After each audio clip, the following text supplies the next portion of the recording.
The radio had gone silent for 11 minutes. In combat, 11 minutes of silence is not peace. It is the sound of something having gone terribly wrong.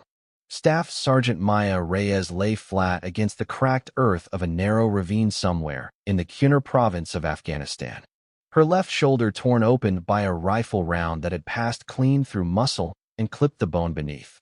She could feel the warm spread of blood soaking through her uniform, darkening the dust beneath her into a deep, rust-colored stain. Her rifle was still in her right hand. She had not let go of it. She would not let go of it. That much she had decided before the pain fully arrived, before the shock began to wear away and the reality of her situation settled into her bones like winter cold. Her teammates had moved forward under fire. She had gone down, and the firefight had swept past her like a wave, carrying everyone with it, leaving her behind in the silence that followed.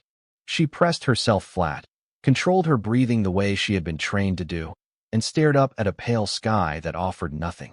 She was not going to die in that ravine. She refused it. But refusing death and surviving it are two entirely different things, and right now, only one of them was within her control. Does a soldier's will to live ever truly run out? Or does something deeper take over when the body begins to fail? Stay with this story, because what happens next is something that will stay with you long after it ends. Maya Reyes had not stumbled into the military by accident, and she had not stayed in it because she lacked better options. She had chosen it with the kind of deliberate, clear-eyed intention that made recruiters sit up straighter when she walked into their offices. She was 22 years old when she enlisted. A college graduate with a degree in emergency medicine and a background in competitive athletics that had given her a physical discipline most of her peers spent their first year of basic training trying to develop. She was the daughter of a retired Marine gunnery sergeant and a registered nurse, which meant that duty and care were not abstract concepts to her.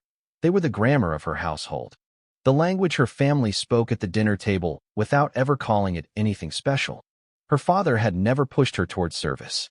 If anything, he had tried to prepare her for the weight of it rather than the glory, warning her about the loneliness of deployment, the bureaucratic frustrations that wore people down slowly. The way the military asked everything of a person and sometimes forgot to ask how that person was doing in return. She had listened to all of it, absorbed it, and signed the contract anyway. She thrived in basic training not because it was easy, but because she had a particular gift for reading environments quickly and adjusting without losing herself in the adjustment. Her drill sergeants noted her ability to stay composed during high-pressure exercises, and her peers gravitated toward her during the moments when morale dipped and someone needed to find a way forward without making a dramatic speech about it. She was not the loudest voice in any room. She was the steadiest one. After completing her advanced individual training as a combat medic, she was assigned to a unit that operated in environments where that steadiness would be tested in ways no training environment could fully simulate. She deployed twice before her third deployment to Afghanistan, accumulating enough field experience to understand that the gap between preparation and reality was always wider than the manual suggested, but not so wide that good training couldn't bridge most of it.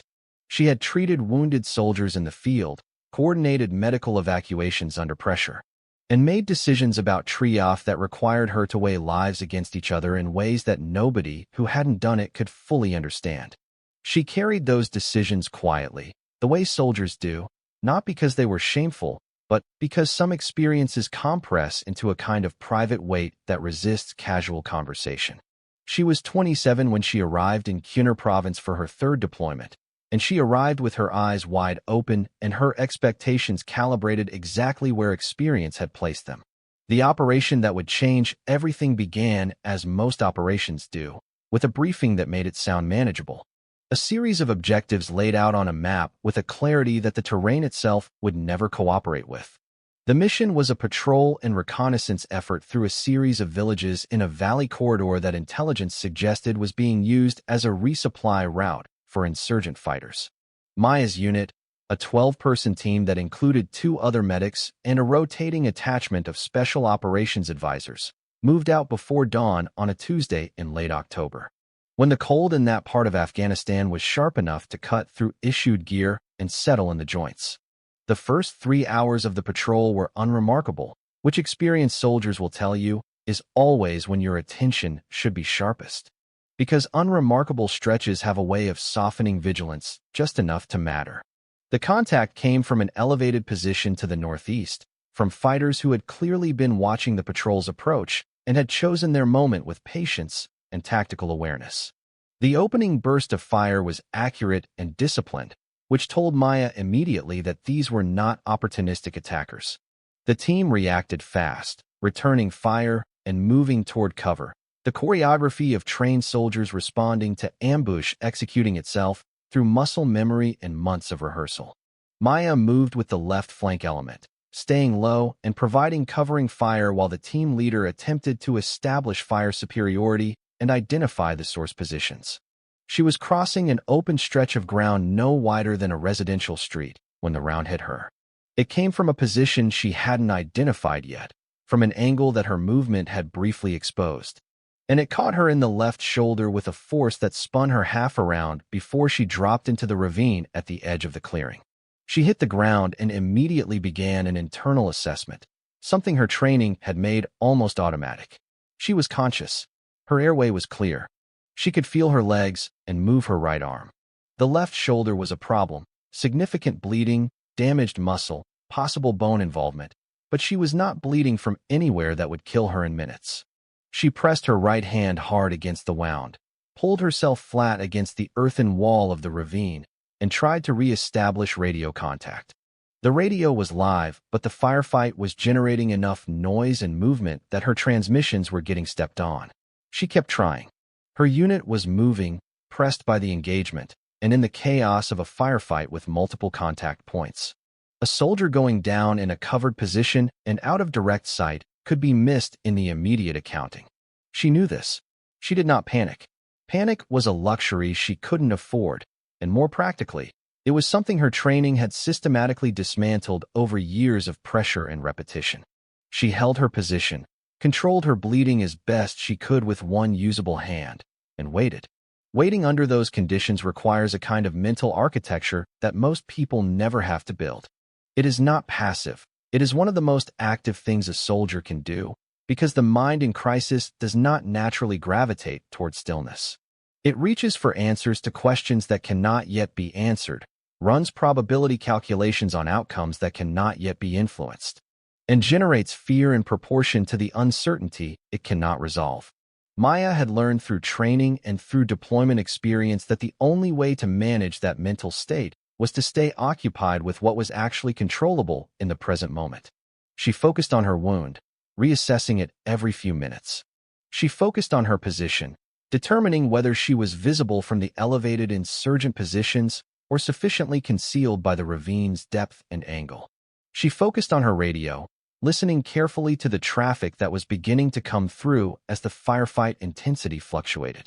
And she focused on her breathing, keeping it slow and deliberate, because oxygen management was not only physical, it was the foundation that everything else rested on.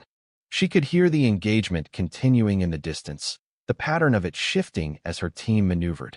She had enough tactical experience to interpret what she was hearing: the movement of fire, the use of different weapon systems, the rhythm of suppression and maneuver. She was able to piece together a rough picture of what her unit was dealing with. They were engaged and pressing forward, trying to break contact or achieve a position from which they could extract. She was not in their line of movement. She was off to the side, in a covered position, alive but stationary. The question was not whether they would come back for her. She had absolute confidence in that. The question was when, and whether her body would cooperate with that timeline. Her shoulder had stopped bleeding at the rate it had initially, which was positive. The cold was working against her in terms of overall comfort and the risk of shock, but it was also slowing the bleed, which was a trade she accepted without complaint. She had improvised a pressure dressing using material from her own kit, working almost entirely one-handed in the kind of awkward, determined problem-solving that field conditions always demanded.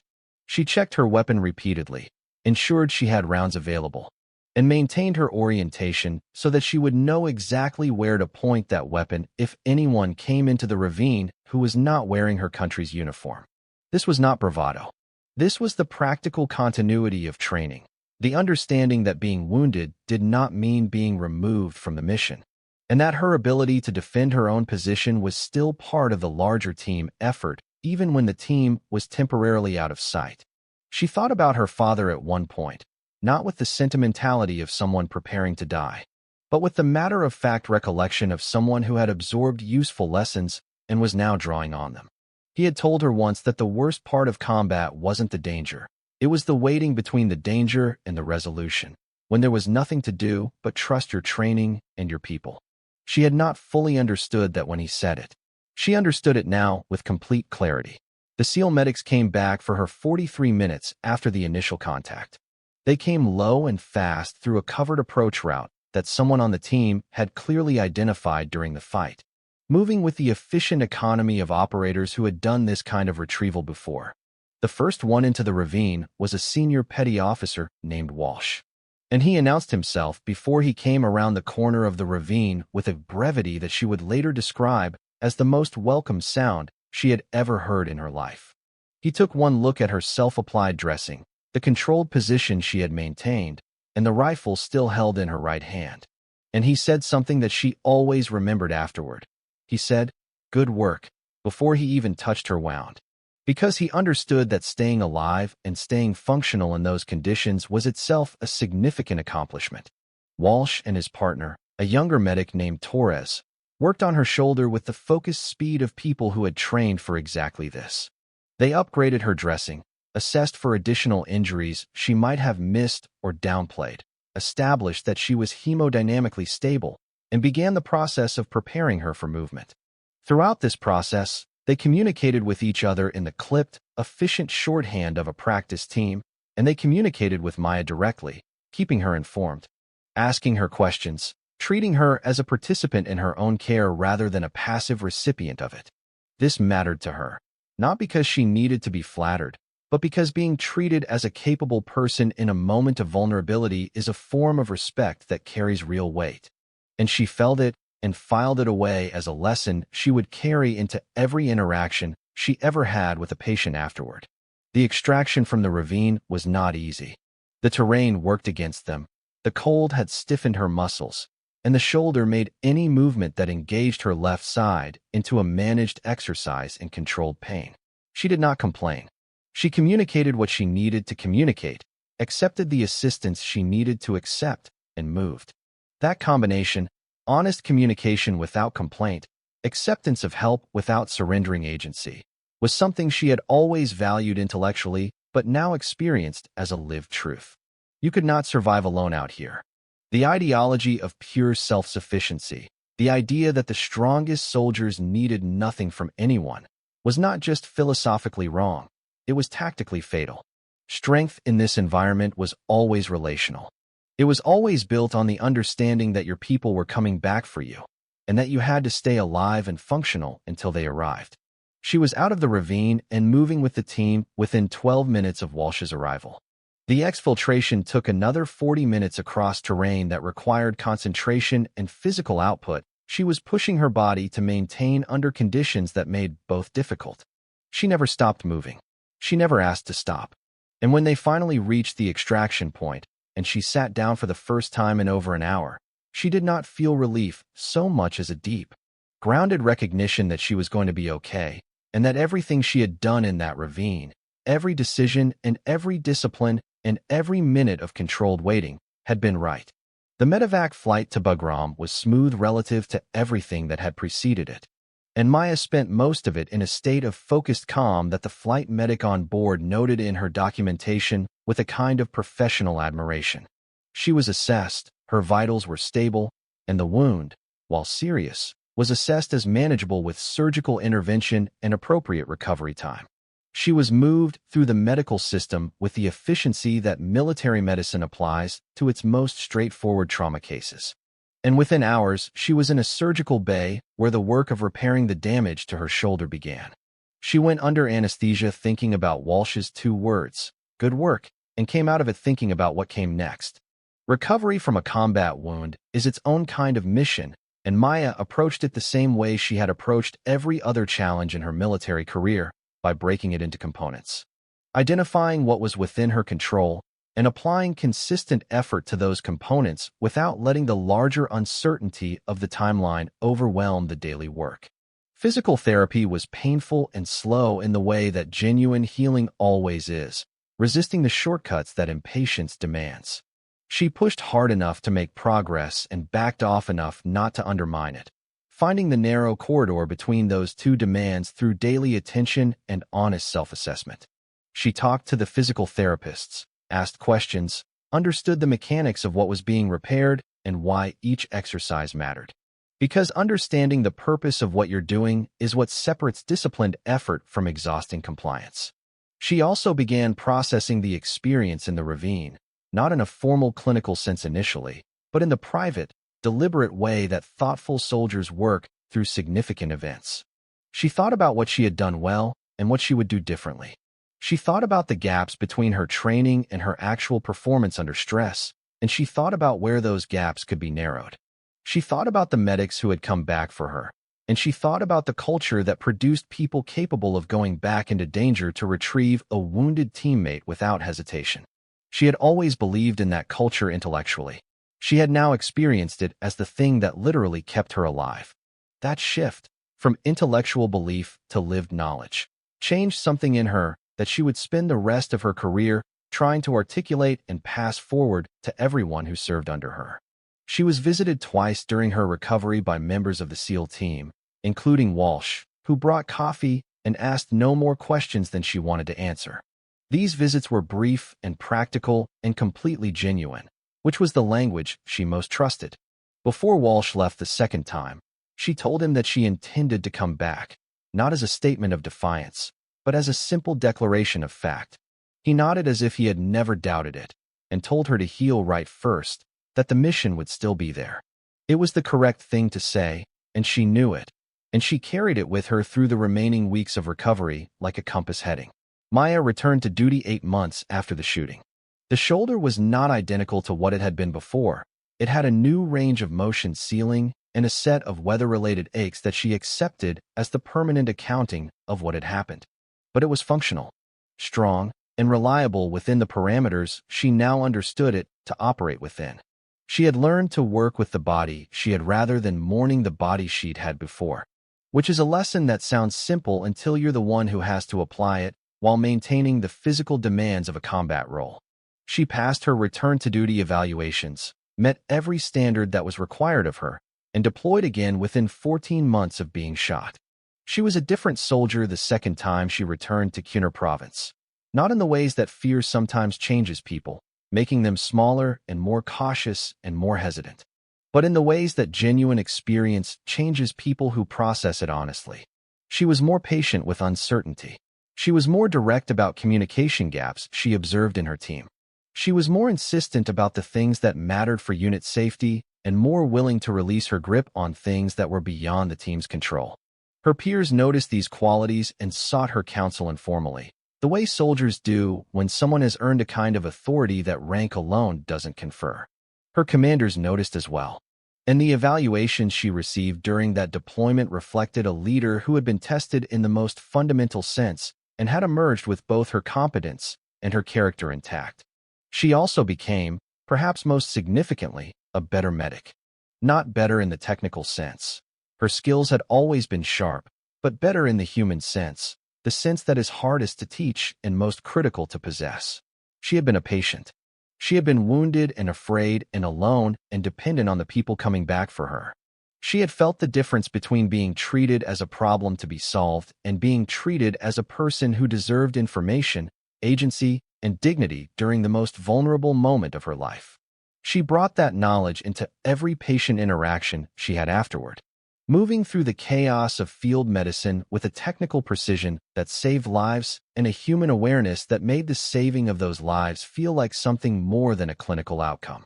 She talked to the people she treated. She told them what she was doing and why. She told them their teammates were coming. She told them to hold on. She told them their job right now was simply to stay with her, because staying with her was the most important thing they could do, and she would take care of the rest. The soldiers she treated remembered this.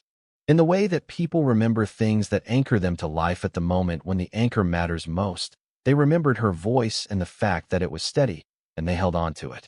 Staff Sergeant Maya Reyes was awarded the Army Commendation Medal with Valor for her actions during the engagement in Cunha Province, for maintaining her position, managing her own wound, and providing accurate radio intelligence that assisted her team's tactical decisions during the firefight despite being injured and separated.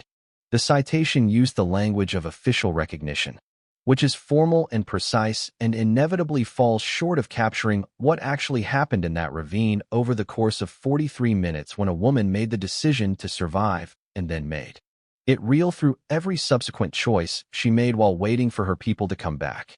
What her story represents is not the exception of military service. It is the core of it. It is the truth that lives inside the values that military culture speaks about in training and tests in combat. That discipline is not the absence of fear, but the management of it. That teamwork is not a slogan, but the literal architecture of survival. That leadership is not about position, but about the quality of your presence when things have gone wrong and the path forward requires someone to hold steady and keep thinking clearly. Maya held steady. She kept thinking clearly. And when the people who came for her arrived, she was ready to move.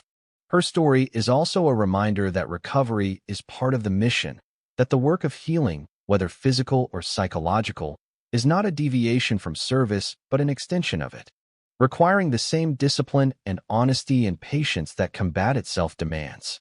She brought herself back. She did the work, every day, without drama and without surrender, and she came back to do the job that mattered to her. Every soldier who has ever waited in a difficult place, holding on, trusting that their people were coming, this story belongs to them. And every medic who has ever gone back into danger to bring someone home, this story belongs to them too. Because in the end, what military service asks of its people is not invincibility. It asks for the courage to show up, the discipline to hold on, and the grace to come back for each other when the silence falls and someone is left behind. Maya Reyes answered every part of that call. And that is everything.